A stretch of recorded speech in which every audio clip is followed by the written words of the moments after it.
आज गुरु पूर्णिमा है। हम सबके जीवन में गुरु आए हैं। इस बात की हम सबको बहुत बहुत बधाई है। भगवान के शुक्राने हैं कि उसने हमको सच्चे गुरु से मेल कराया।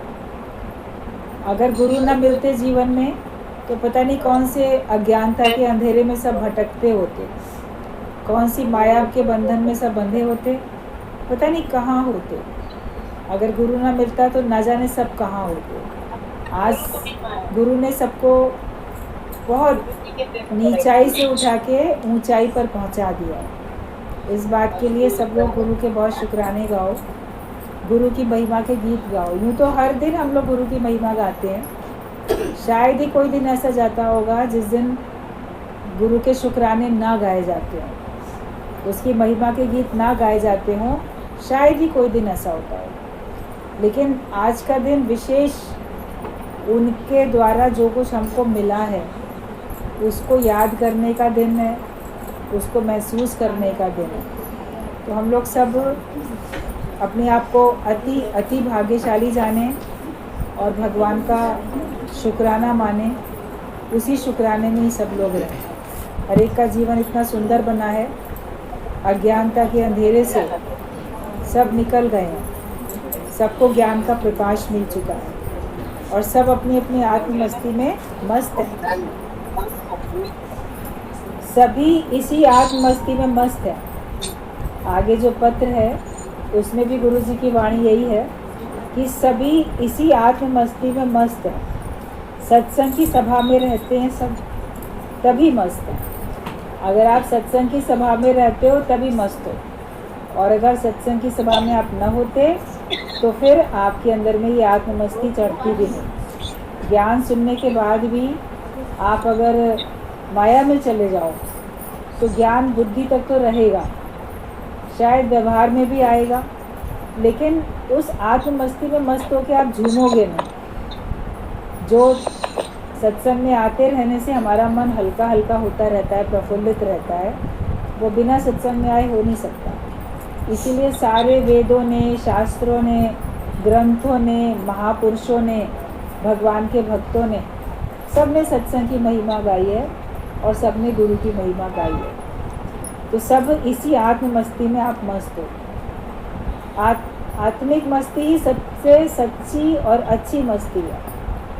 बाकी जो चढ़ती उतरती है मस्ती, वो हकीकत में मस्ती नहीं है। आज बड़े खुश हुए, फिर कल नहीं हुए, फिर खुश हो गए, फिर नहीं हुए, तो ये हमारी सच्ची मस्ती नहीं होती है। सच्ची वो होती है जो हम एक रस अवस्था में रहते हैं, जो हमेशा भगवान का ध्यान करके, अपने सच्चे स्वरूप का ध्यान करके अपने में हम टिके रहते हैं, वो सच्ची मस्ती है।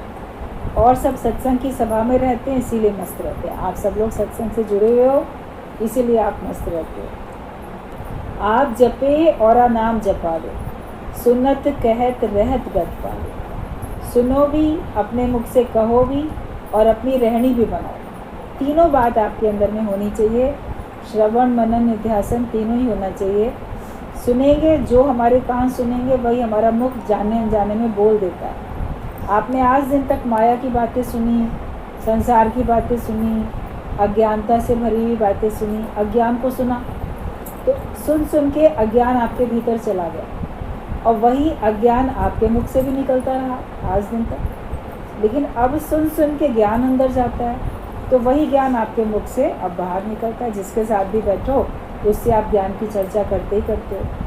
सत्संगी कहीं रहे, कहीं किसी के साथ बैठे और उसके मुख से एक आध शब्द ज्ञान का ना निकले, ये हो नहीं सकता।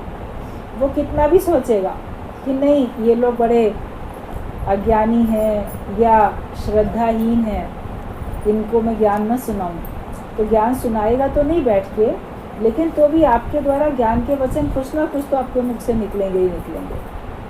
कुछ ज्ञान के हिसाब से आप उनको जवाब दोगे या बात करोगे, तो जाने अनजाने आपके अंदर ज्ञान इतना बस गया है कि आप नहीं भी चाहते हो किसी के आगे ज्ञान बोलना, तो आप ज्ञान ही बोलोगे फिर, क्योंकि अज्ञान नहीं बोल रहे हो। अगर आप ज्ञान किसी के आगे नहीं बोलना चाहते क्योंकि वो श्रद्धावान नहीं है, तो उसके आगे अज्ञानता की बात कर भी तो नहीं पाओगे, और कुछ ना कुछ तो बातचीत करनी ही होगी। तो अगर आप अज्ञान नहीं बोलते हो तो इसका मतलब अज्ञान की तो बात बोल रहे हो, ज्ञान के सहित तो आप जवाब दे रहे हो उनको। तो आप जपे और नाम जपावे, सुनत कहत रहत गत पावे। सुनो भी, कहो भी, रहनी भी बनाओ। सुन लिया किसी ने और कह दिया, अपने जीवन में उतारा ही नहीं, तो भी काम अधूरा है। तीनों ही बात होनी चाहिए। खुद भी भगवान का नाम जपो, दूसरों को भी भगवान का नाम जपाओ। बांटने से ही खुशी बढ़ती है, ये प्रसन्नता भी बांटने से ही बढ़ती है। अगर हम बांटेंगे नहीं तो हमारी प्रसन्नता बढ़ेगी भी नहीं। स्तुति से ही स्थिति बनती है। अपने मुख से जितनी भगवान की स्तुति करते हैं, अपने मुख से जितनी हम गुरु की स्तुति करते हैं, उतनी हमारी स्थिति बनती चली जाती है। कोई बोले ना मुख से तो उसकी स्थिति नहीं बनेगी, और अगर बन भी गई तो किसी को अनुभव भी नहीं होगी। जो कोई इसके नज़दीक जाएगा तो वो उसकी बनी हुई स्थिति नहीं देख पाएगा। वो कहीं ना कहीं उसके अंदर का जो अहंकार है उसकी दुर्गंध उसको आएगी। एक बार एक दृष्टांत था कि एक मछुआरा समुद्र में मछलियाँ पकड़ने जाता था। समुद्र में तरह तरह की मछलियाँ होती हैं, बहुत तरह की। तो मछलियाँ पकड़ता था समुद्र में और उनको बेचता था, उसका यही काम था। एक बार उसने क्या देखा कि उसके जाल में एक ऐसी मछली फंस गई, बहुत सुंदर थी और पूरी सुनहरे रंग की, एकदम गोल्डन कलर की, बड़ी सी मछली। और इतनी सुंदर मछली, सोने की बनी हुई लग रहा है देखने में कि जैसे सोने की बनी हुई है। वो बड़ा हैरान हुआ कि उसकी सारी उम्र बीत गई मछलियाँ पकड़ते पकड़ते, इतनी सुंदर और ऐसी मछली तो आज दिन तक नहीं देखी, पहली बार देख रहा। तो जब उसने उसको जाल में से ऐसे निकाल रहा था तो उस मछली ने मनुष्य की भाषा में बोला, उसको बोला कि मुझे मारना नहीं, मुझे मारना नहीं, मुझे पानी में ही रहने देना, क्योंकि पानी में से निकालेंगे तो मछली मरेगी। तो वो और हैरान हुआ कि ये तो बोल रही है।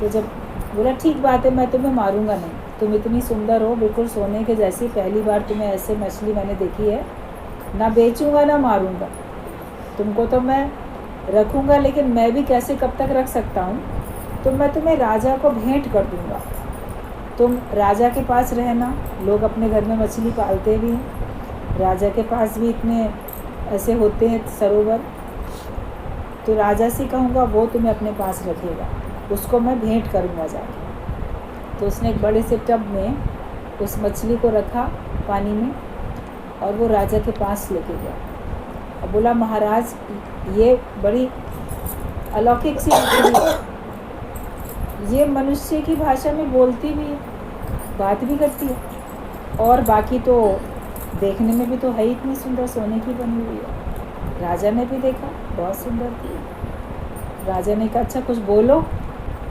तो जैसे उसने कुछ बोला, मछली ने बोलने के लिए मुख खोलती थी, बात करती थी, तो उसके मुख से मछली वाली बड़ी दुर्गंध आती थी। तो उसको लगा कि है तो सोने की मछली, सोने के जैसी बनी हुई है, लेकिन जब तक मुख बंद है तब तक बड़ी सुंदर और अच्छी लग रही है, लेकिन जैसे ये मुख खोलती है कुछ बोलने के लिए तो इसके पास से मछली की इतनी दुर्गंध भी आ रही है। तो राजा ने कहा कि आखिरकार तुमको इतना सुंदर सोने जैसा शरीर कैसे मिला, और तुम बात भी कर रही हो, इतनी सुंदर हो, मगर वो मछली तुम्हारे अंदर से मछली वाली दुर्गंध तो आ ही रही है, ये जो मछलियों की होती है दुर्गंध आ ही रही है, तो तुम इतनी सुंदर ऐसे कैसे बन गई। राजा ने सवाल किया उस मछली से। तो मछली बोलती है कि मुझे अपना पिछला जन्म याद है महाराज, मैं पिछले जन्म में एक बहुत बड़े महान किसी गुरु का शिष्य थी और मैंने ज्ञान बहुत सुना, गुरु के कहने से ज्ञान भी बहुत सुनाया, निष्काम कर्म किए और अच्छे अच्छे कर्म किए, सबकी मदद की। निष्काम कर्म करने से मेरा शरीर मुझे सोने की तरह का बन के मिला, क्योंकि अगर हम काम अच्छे करते हैं तो तन से अच्छे काम करते हैं, मन से भी अच्छे काम करते हैं, तो हमारा तन भी उतना दिव्य होने लग जाता है और आपका मन भी उतना निर्मल होता है। तो उसने कहा मैंने महिमा तो सुनी लेकिन अपने मुख से महिमा गाई नहीं, गुरु से ज्ञान सुना और सबको सुनाया भी, कार्य भी किया, निष्काम कार्य भी किया, लेकिन मैंने अपने मुख से गुरु की स्तुति नहीं की, उसकी महिमा के गीत नहीं गाए, उसके शुक्राने नहीं गाए। लगता था कि सत्संग सुन रहा हूँ, गुरु का काम कर रहा हूँ, सत्संग सुना रहा हूँ। तो चूँकि मैंने अपने मुख से उसका गुणगान नहीं किया, इसलिए मेरे मुख में मछली वाली बदबू रह गई है। अगर मैंने मुख से गुणगान किया होता तो ये दुर्गंध भी मेरे पास नहीं होती। तो मैं तो सबको यही संदेश देता हूँ कि ज्ञान सुनो, सुनाओ भी, लेकिन गुणगान करना कभी ना भूलो। शुक्राने गाना, महिमा के गीत गाना कभी ना भूलो, वरना हमारे अंदर में जैसे मछली की दुर्गंध थी तो देह अध्यास की दुर्गंध रह जाती है, अज्ञानता की दुर्गंध रह जाती है देह अध्यास की। अगर उससे हम छूटना चाहते हैं तो हमको गुणगान करना पड़ता है। भगवान की पूजा आप करते हो, भक्ति करते हो, मंदिरों में जाते हो, आरती भी गाते हो, तो उसमें स्तुति होती है, उसमें महिमा के गीत होते हैं, आरती में उनके गुणगान होते हैं। वो तो भगवान को पता ही है वो कितना महान है, और आपको भी पता ही है वो कितना महान है। लेकिन फिर भी उसके जो महानता से भरे कार्य आपने देखे, महसूस किए, उनकी महिमा को जितना आपने जाना, समझा, तो उतना अपने मुख से भी तो गुणगान करते हो। तो इसके लिए जो गुरु पूर्णिमा का दिन होता है तो वो गुरु की महिमा गाने का दिन होता है। हर दिन है, उसी के दिन हर दिन है, लेकिन ये आज का दिन जैसे विशेष बना दिया गया क्योंकि प्रथम गुरु वेद व्यास बोले गए। संसार के मनुष्यों के लिए प्रथम गुरु वेद व्यास बोले गए कि उन्होंने वेदों की रचना की, सबको ज्ञान दिया, ज्ञान सबके लिए सुरक्षित किया, तो वो माने जाते हैं। तो उनका जन्मदिन गुरु पूर्णिमा के रूप में मनाया जाता है, वेद व्यास। इसको व्यास पूर्णिमा भी कई लोग बोलते हैं, वेद पूर्णिमा बोलते हैं, व्यास पूर्णिमा। आषाढ़ के महीने में पूर्णमासी के दिन जो ये आज का दिन होता है तिथि के हिसाब से। तो हमें ज्ञान तो बहुत सुनने को मिल रहा है, सुनाते भी जाएंगे, लेकिन कभी भी हमको गुरु की महिमा करने में संकोच नहीं करना चाहिए। आप किसी के बीच में बैठते हो, वो लोग ज़्यादा गुरु गुरु करेंगे तो ये लोग सोचेंगे पता नहीं क्या अपने गुरु को बड़ा महान बोलता है। ज़बरदस्ती थोड़ी ना कोई बोलेगा, जितना आपने महसूस किया उतना आपके मुख से निकलेगा। तो स्तुति करने से आपकी स्थिति बनती है। जितना जितना आप भगवान की, गुरु की स्तुति करते हो उतनी आपकी स्थिति बनती है। ये बोला कि स्तुति से ही स्थिति बनती है। सदैव मत्स्यारण वाली ड्रेस याद रहनी चाहिए। मैं पहले क्या था और अब मैं क्या हूँ, ये हमको सदा याद रखना चाहिए। पहले जीवन कैसा था और आज हमारा जीवन कैसा है। पहले तो हम द्वैत में थे, अदर इज़ हेल। जो द्वैत में रहता है वो जैसे नरक में पड़ा रहता है। तो सब नरक में ही थे। जो भी अंदर के खोट थे, बुराइयां थी, वो भी सब नरक ही हैं। जो विकार हैं वो नरक बोले जाते हैं। काम, क्रोध, लोभ सब नरक के द्वार हैं। इन्हीं में पड़े थे तो उसका मतलब नरक में ही तो पड़े हुए थे। तो गुरु हमको नरक से छुड़ा के स्वर्ग में ले आता है, जहाँ हम अपने सच्चे स्वरूप में आते हैं, जहाँ सुख ही सुख है। तो हमें लेकिन याद रखना चाहिए मैं पहले क्या था और किसकी कृपा से आज मैं क्या बना। आज गुरु ने अपनाया है, इसीलिए जीवन की भी कीमत हो गई है। 100 का नोट भी है, पर कागज़ पर सरकारी मोहर लगने से ही तो उसकी वैल्यू 100 रुपये की हो गई है। ऐसे तो कागज़ का टुकड़ा है वो। आप देखो जो पेपर के जो रहते हैं नोट, उस पर छपा रहता है 100 रुपये, 50 रुपये, जितना भी, और वो उस पर वास्तव में सरकारी मोहर लगी है, असली है वो, तो उसकी कीमत उतनी है। और उतने ही साइज़ का अगर कोई आप नकली नोट बना लो या ऐसे ही कोई कागज़ का टुकड़ा ले लो तो उसकी तो कोई भी कीमत नहीं होगी। उसको कोई नहीं बोलेगा कि इसको मैं तुमको इतने रुपए दो, इतने रुपए देता हूँ, ये मेरे को कागज़ दे दो। उसमें ही लिखा क्या है, उस पर मोहर किसकी लगी है, ये काउंट करता है, और वो इसको इतना कीमती बनाता है। तो हमारे जीवन पर जब सत्संग की मोहर लग जाती है कि हम सत्संगी हैं, ज्ञान की मोहर लग जाती है हम ज्ञानवान हैं, गुरु की मोहर लग जाती है हम गुरुवान हैं, और हम परमात्मा के हैं, परमेश्वर की मोहर लग जाती है, डिक्लेयर हो जाता है। कि अब ये संसार की नहीं है, अब ये तो केवल भगवान की है, तो कीमत बढ़ती है। ज्ञान के मोती गुरु हमारे अंदर भर देता है। खाली सीप की कोई कीमत नहीं, वो तो रेत में ऐसे ही इधर उधर पड़ी रहती है, लेकिन जब उस सीप में मोती होता है तब उसकी कीमत होती है। तो इस जीवन की भी कीमत हो गई, क्योंकि गुरु ने अपना लिया और उसने हमारे अंदर ज्ञान के हीरे मोती भर दिए। तो 100 का नोट भी है, पर कागज़ पर सरकारी मोहर लगने से उसकी वैल्यू 100 रुपये की हो गई। ऐसे ही गुरु का ठप्पा हम सबके जीवन पर है, तभी इस जीवन की वैल्यू है। अगर हम गुरुवान बन के नहीं चलेंगे तो कोई आपकी कीमत इतनी नहीं करेगा। आज जितनी वैल्यू होती है ना संसार में, सब आपको प्रेम करते हैं, अच्छा समझते हैं। गुरु ने अपनाया और ज्ञान दिया, आप ज्ञानवान बने गुरु के कारण से, इसीलिए सब तरफ इतनी आपका मान सम्मान वाहवाही सब होती है, ज्ञान के कारण से होती है। तो इसका श्रेय उसी को जाता है, और तभी इस जीवन की वैल्यू है, कीमत भी तभी है। अब केवल सभी को अपना ये निष्काम प्रेम देते चले।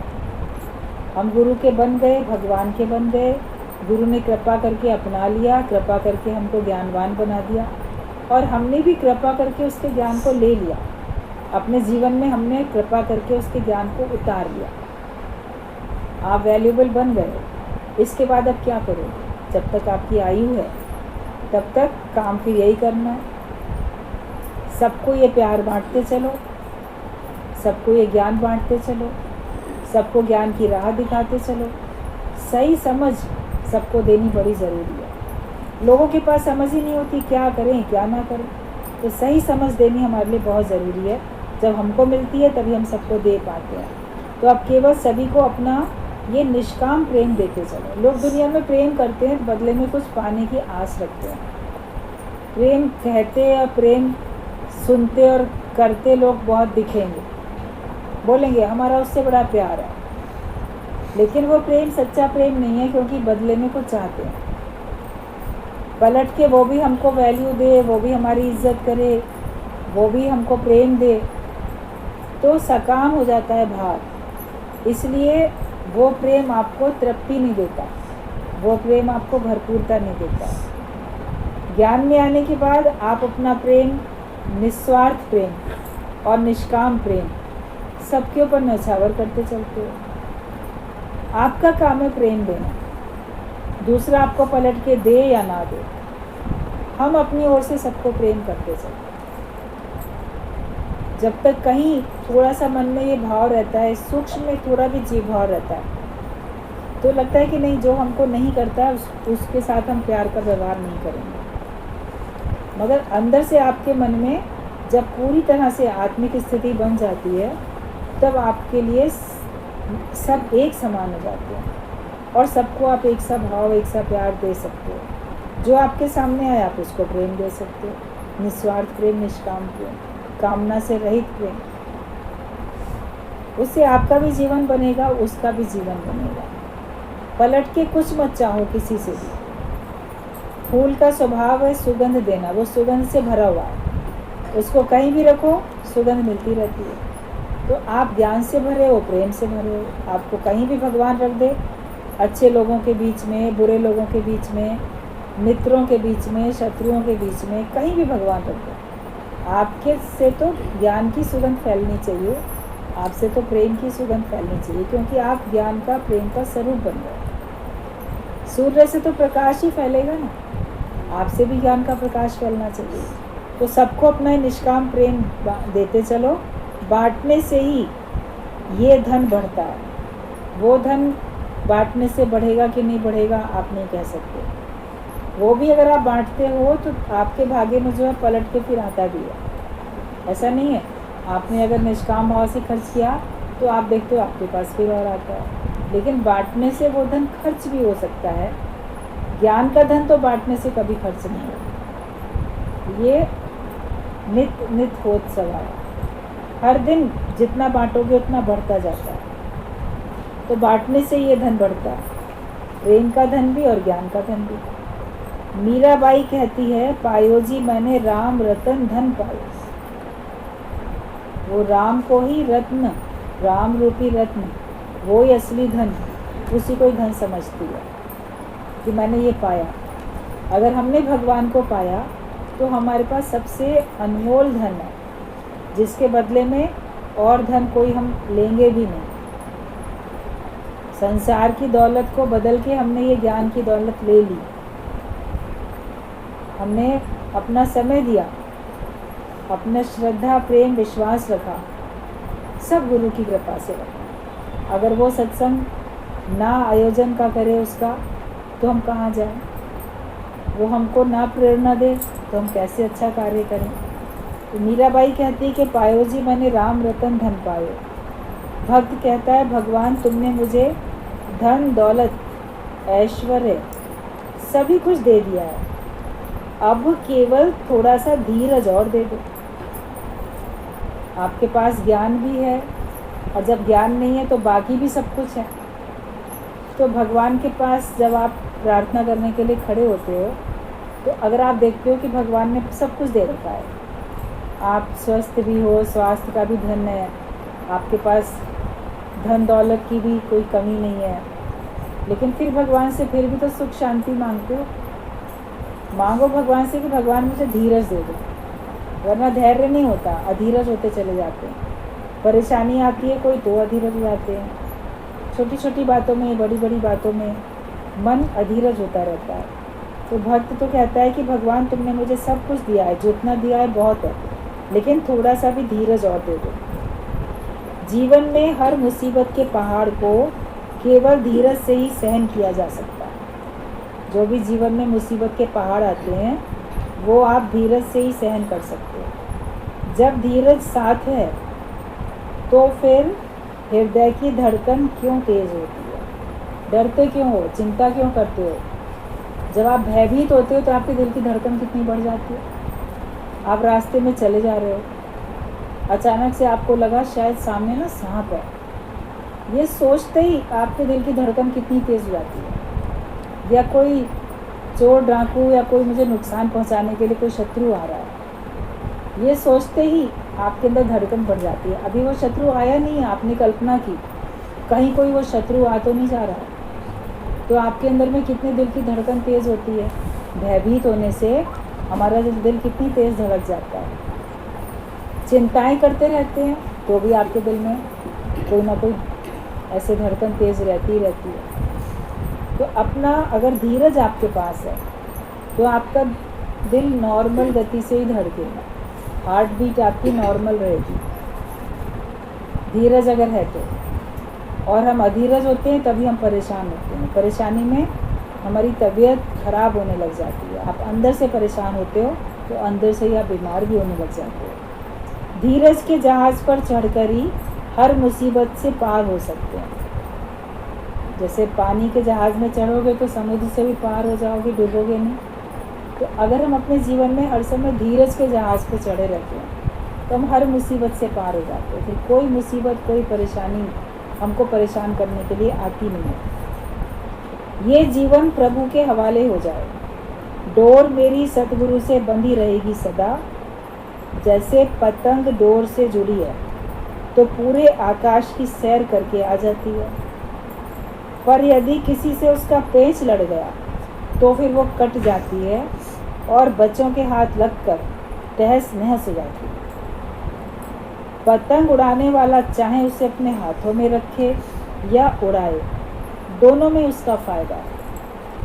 जो पतंग होती है डोर की सहायता से पूरे आसमान की सैर करती है और अपने डोर से जुड़ी रहती है, और उस डोर को थामने वाला जो है डोर को थामे हुए, तो पूरे आकाश की सैर करके देखो वापस आ जाती है। जब पतंग उड़ाने वाला सोचता है अब मुझे बहुत हो गया, अब मुझे वापस घर जाना है, तो पहले उसने ऊंचा उठाया था उसको, बहुत ऊंचा, फिर धीरे धीरे करके क्या करता है, उसको नीचे कर लेता है। तो वो रोती थोड़ी है, मुझे एक बार इतना ऊंचा उठा दिया, अब नीचे क्यों करता है ये मुझे, मैं तो नीचे नहीं जाना चाहती, इसके हाथों में रहूँगी तो नीचे मुझे कर देगा, वापस धरती पे रख देगा। तो फिर वो क्या सोचती है कि इससे अच्छा मैं कहीं कट जाऊँ। तो किसी से पेंच अगर उसका लड़ गया और कट गई तो क्या कटने के बाद वो ऊपर बनी रहेगी? कटने के बाद तो नीचे ही जाएगी, लेकिन वो पता नहीं किसके हाथों में चली जाएगी। और आखिरकार सब बच्चे छीन झपट करके उसके टुकड़े टुकड़े कर डालते, नष्ट हो जाती है। लेकिन जो पतंग उड़ाने वाला था, डोर उसके हाथ में थी, वो ऊपर करता है तो भी सुरक्षित है। वो अगर उसको बिल्कुल नीचे करके अपने हाथों में ले लेता है, धागा पूरा उसका लपेट के उसको अपने कमरे में पलंग के नीचे भी धरती पे चाहे रख देता है, तो भी सुरक्षित तो रहती है। तो हम हमेशा सत्संग में रहें, गुरु के निगाह में रहें, अपनी डोर भगवान को सौंप के रखें, तो हम सुरक्षित हैं।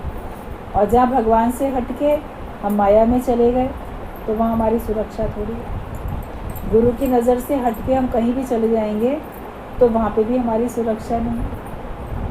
कोई ना कोई अज्ञान का विचार आपको ऐसा आएगा जो कि आपको नुकसान पहुँचा देगा, पता नहीं कहाँ से कहाँ ले जाएगा। तो इसलिए पतंग उड़ाने वाला चाहे पतंग को अपने हाथों में रखे या उड़ाए, दोनों में उसका फ़ायदा है।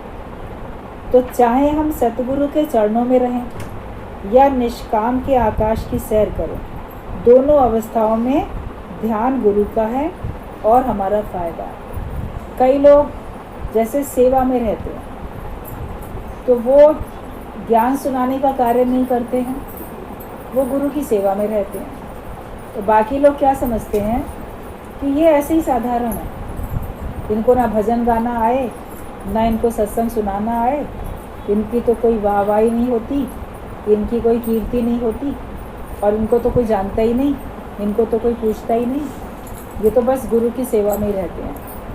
तो चाहे गुरु की सेवा में रहो, गुरु आपको अपनी सेवा में रखे, तो भी आपका बहुत फ़ायदा है। आपका मन जितना आप सेवा में रहते हो, संग में रहते हो, उतना आपका मन मजबूत हो जाता है और आप अज्ञानता से छूट जाते हो। आपके अंदर सहन शक्ति बढ़ जाती है, बड़े से बड़ी सहन शक्ति आपके अंदर में दिखती है। लोगों को बड़ी से बड़ी परिस्थिति में लगेगा इनके अंदर कितनी सहन शक्ति है, वो बढ़ती चली जाती है।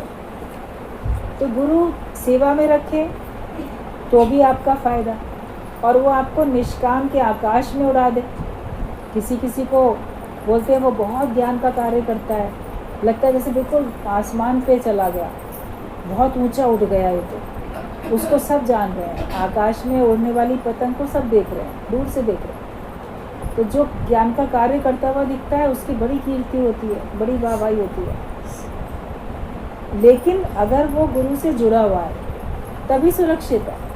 अगर गुरु से उसका नाता टूट गया है तो बाहर से देखने में आएगा कि वो आकाश में उड़ रहा है, मगर बहुत देर तक वो ऊंचा उड़ नहीं पाएगा, आखिरकार उसका पतन हो जाएगा। बाहर से पतन होता हुआ नहीं दिखेगा, आपका अंदर से पतन हो जाएगा, क्योंकि आप अहंकार में आओगे, किसी न किसी विकार के अधीन हो जाएगा। इसलिए हमें हमेशा गुरु के शरणागत होकर रहना है, हमेशा ज्ञान में रहना है, गुरु के भाव में रहना है। तो हम जैसे भी हैं, अगर आप सेवा में रहते हो तो भी माया से बचे हुए हो, आप कार्य करते हो और आपकी डोर भगवान के हाथ में है, गुरु के हाथ में है, उसको पता है आप कहाँ क्या करते हो, तो भी आप सुरक्षित हो। जो भी भगवान आपसे कार्य ले, ऐसा नहीं कि एक काम करने वाला कम है और एक काम करने वाला अधिक है, ये परमात्मा की मर्जी है किससे कौन सा कार्य वो लेता है। क्योंकि दोनों अवस्थाओं में हमारा ध्यान तो गुरु में है।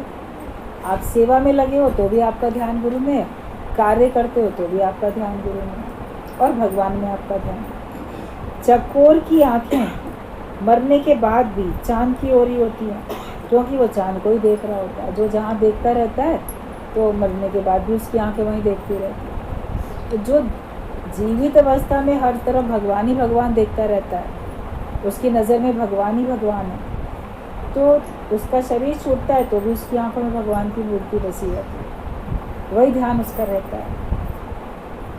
पपीहे की प्यास अंत तक स्वाति बूंद के लिए ही होती है। जो पपीहा है वो स्वाति बूंद की जो प्यास है उसकी उससे बुझती है।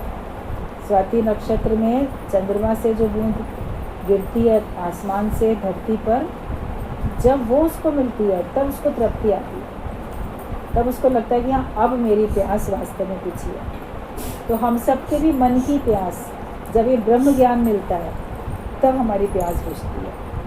वरना मिला तो बहुत कुछ था, सारी खुशियाँ उसे मिले भी अगर, फिर भी वो प्यासा प्यासा रहेगा। अगर आपको सारे संसार की दौलत मिले, सारे संसार की खुशियाँ मिलें, फिर भी आप ये देखोगे कि कहीं ना कहीं मेरे अंदर एक कमी है, एक उलझन है, तृप्ति नहीं है।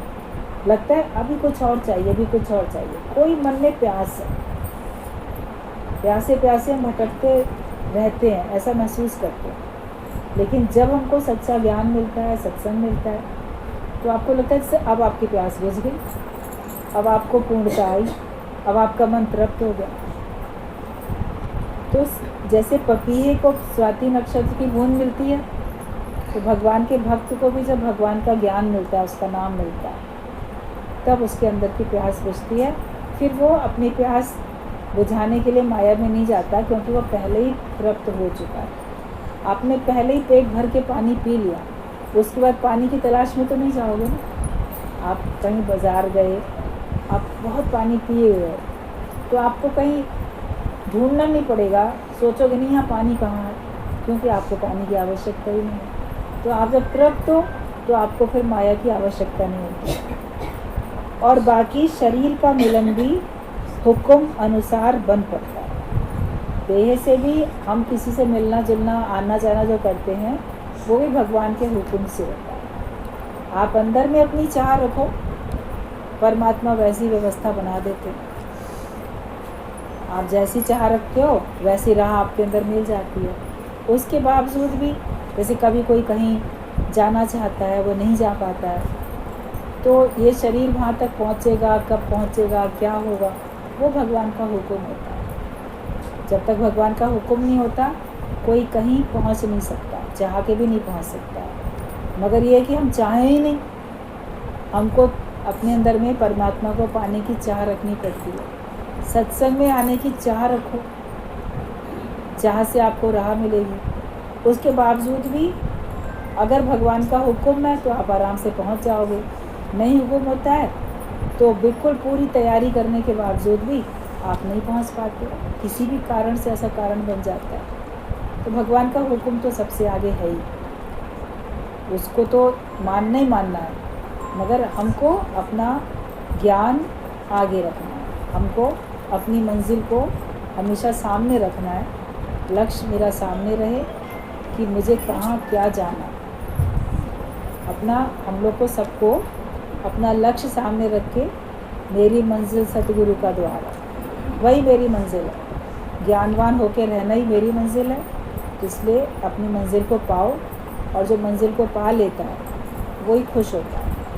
अब सबको सत्संग मिला, गुरु मिला, हर एक को ये महसूस होता है कि मुझे अब कुछ और पाने की चाह नहीं है, जो मिलना था मुझे मिल गया, अब मुझे कुछ और चाहिए नहीं। अपने अंदर तृप्ति का अनुभव हो जाए। तृप्त होकर रहोगे तो खुश रहोगे, और जब खुद खुश हो तभी आप दूसरों को खुश कर सकते हो। तो गुरु के बहुत शुक्राने हैं जिसने हमको सदा के लिए प्रसन्न रहना सिखा दिया। उसने हमको एक ही चीज़ दी, ब्रह्म ज्ञान, आत्मा का निश्चय, ब्रह्माकार वृत्ति, एक ही चीज़ दी है, और इसी चीज़ से हमको सब कुछ मिल गया। जिसको भगवान मिला उसे सब मिला, भगवान ही नहीं मिले बाकी सब मिला तो क्या। माया तो बहुत मिल जाती है, लेकिन भगवान कहाँ मिलता है, और वो गुरु से ही मिलता है। यदि सच्चे गुरु मिल जाते हैं तो आपका योग लगा देते हैं, भगवान से आपका योग लगा के आपका साक्षात्कार करा देते हैं। सबको इसी महिमा में रहना है, और किसी भ्रम संशय में नहीं पड़ो, किसी प्रकार के भ्रम संशय में नहीं पड़ो। आप ज्ञान से ही अपने को मुक्त कर पाओगे, ज्ञानवान होने से ही आपको भगवान मिलेंगे। बाहर से पैर छू लिए, चरणों की धूल ले ली, इन सब से कुछ होने वाला नहीं है, ये व्यर्थ की बातें हैं। चरण छूना नहीं है, लेकिन और चरण, आचरण को अपने अंदर महसूस करना है। आज तुम्हारा आचरण दूसरे के दिल को छू जाए, गुरु का आचरण तुम्हारे को स्पर्श कर जाए, तुम्हारे दिल को छू जाए, तो फिर समझो कि आपने चरण स्पर्श कर ही लिया। और वचन चरण एक ही बात है। अगर हम वचनों को अपने जीवन में उतार लेते हैं तो समझो कि हमने गुरु के चरण स्पर्श कर लिए। बाहर से चरण छूने की होड़ नहीं लगानी चाहिए, ना आगे बढ़ के हमको ऐसे ज़िद करनी चाहिए, क्योंकि अपने सत्संग में द्वैत की भक्ति नहीं है। आप लोगों को सबको पता है, अद्वैत का ज्ञान है। अद्वैत का, द्वैत दिखते हुए भी अद्वैत का ज्ञान है। और अब दादा भगवान ने, गीता भगवान ने, गुरु जी ने, सब ने इसी बात पे जोर दिया, इसी बात के लिए कहा कि कोई नहीं चरण छुएगा, जो शक्ति इधर है वो शक्ति उधर है। बोलते थे कि तुम दूसरे के पैर छू के अपने अंदर वाले भगवान को क्यों नीचे कर रहे हो? तुम्हारे अंदर भी तो वही सत्ता है, तुम्हारे अंदर भी तो वही भगवान है, तो हम उसको क्यों नीचे कर रहे हैं? उसको हम नीचे नहीं कर रहे। तो हम सबके अंदर भगवान देके सबको हृदय से नतमस्तक हो जाएं, और बाहर से हमको नहीं कोई जिद करनी चाहिए।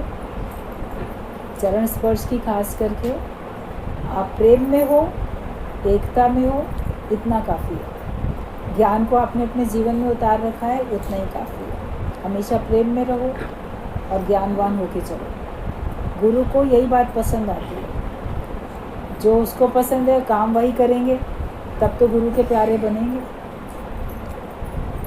तो आज्ञा तो मानेंगे नहीं, और हम बहुत गुरु तुम्हारे हैं, बहुत इज्जत करते हैं, लेकिन बात मानेंगे नहीं, तो फिर वो इज्जत करना बेकार हो जाएगा। एक पिता ने अपने 2 बेटों को पत्र लिखा, अलग अलग रहते थे दोनों बेटे। वो दूसरे शहर गया था पिता, तो उसने किसी काम के लिए दोनों को लिख दिया कि ये काम कर लेना, दूसरे से भी कहा कर लेना। एक ने तो पत्र पढ़ा और जाके जो काम पिता ने बताया था वो काम तुरंत कराया जाता, काम करके बैठा। फिर वो पत्र फट गया, कहीं भी गया उसको कोई मतलब नहीं, भाई पत्र पढ़ लिया, पत्र में जो काम बताया गया था वो उसने कर दिया। दूसरा काम दूसरे बेटे को बोल रखा था, उसने पढ़ तो लिया, लेकिन अरे मेरे पिता का पत्र आया, कितना अच्छा, उसने पत्र को बड़ा सहेज के रख दिया, मगर उसमें तो लिखा हुआ था काम, वो काम किया ही नहीं। तो अब जब पिता दूसरे शहर से वापस लौटा, तो आप बताओ वो अपने किस बेटे से प्रसन्न होगा? भाई जिसने पत्र को बड़ा संभाल के लपेट के रखा, अरे मेरे पिता की हैंड राइटिंग, उसका लिखा हुआ पत्र है, बड़ी पत्र की इज्जत करी, खुश तो होगा पिता, मगर क्या बोलेगा, इसमें जो लिखा था वो काम तो किया नहीं, केवल इस पत्र को बहुत सहेज के रखने से क्या मतलब है? और दूसरे ने जिसने काम कर दिया है उससे अधिक खुश होगा। आपका मन भी तो सबका यही बोल रहा है ना, उसी से अधिक खुश होगा। तो जो भी ग्रंथ हैं, शास्त्र हैं, उनमें जो ज्ञान है, उनमें जो बात करने योग्य हमको बताई गई है, वो अगर हम कर लेते हैं तो भगवान खुश हो जाते हैं। और हम वो काम करें नहीं, ग्रंथों का बड़ा आदर मान सम्मान करते हैं, बड़े रेशम के कपड़े में लपेट के रख देंगे, नहा कर ही छुएंगे, झूठे हाथों से नहीं छुएंगे, लेके सर माथे लगा लेंगे। वो तो सब आदर मान सम्मान ग्रंथों का, शास्त्रों का करते हुए सब दिखते हैं, मगर उनमें जो बातें बताई गई उनमें चलते हुए कितने लोग दिखते हैं। गुरु हमको उस पर चला देता है, ये उसकी महानता होती है। जैसे भी बात चल रही थी गुरु जी की कि तैरना कोई सिखा देता है तुमको, उसकी महानता है। तैरना कैसे चाहिए किताब में लिखा है, पढ़ के आप नहीं तैर सकते। या कानों से कोई आपको सुनने को मिल जाए, कोई बोल दे पानी में जाना, ऐसे से हाथ पैर मारना, ऐसे तैरा जाएगा, तो क्या सुनने से आप तैर जाओगे? या पढ़ने से आप तैर सकते हो? जब तक कोई साथ में आके आपको तैरना, खुद तैर के आपको तैरना सिखा नहीं देता, तब तक आप नहीं सीख पाते। तो इसीलिए साकार गुरु की ज़रूरत होती है, वो हमको भव सागर से तैरना सिखा देता है। शास्त्रों में तो लिखा है, कानों से भी लोगों ने बहुत सुन लिया, ऐसे ऐसे करो तो भगवान मिल जाएंगे, मगर उस रास्ते पे चलाने में गुरु हमारा हाथ पकड़ के चला देता है। इसलिए गुरु की महानता होती है, और उसकी महानता कभी भी कम नहीं हो सकती। और हमेशा उसको अपने से ऊपर रखें, उसकी महानता करें। तो भले ये द्वैत दिखता है, लेकिन इस द्वैत में भी ज्ञान ब्रह्म ज्ञान का है, तो अद्वैत ही है। और जब तक शरीर आपका अलग है, तो आपके लिए निमित्त मात्र 5 तत्व आपके इकट्ठे हैं जब तक, तो निमित्त मात्र द्वैत दिखेगा भी, लेकिन द्वैत में भी अद्वैत, ऐसे हर एक का जीवन बन जाता है। ऐसे ही हमको सबको ऐसा सबका जीवन बनाना है और अपना भी वैसे जीवन बना के हमको खुश रहना है।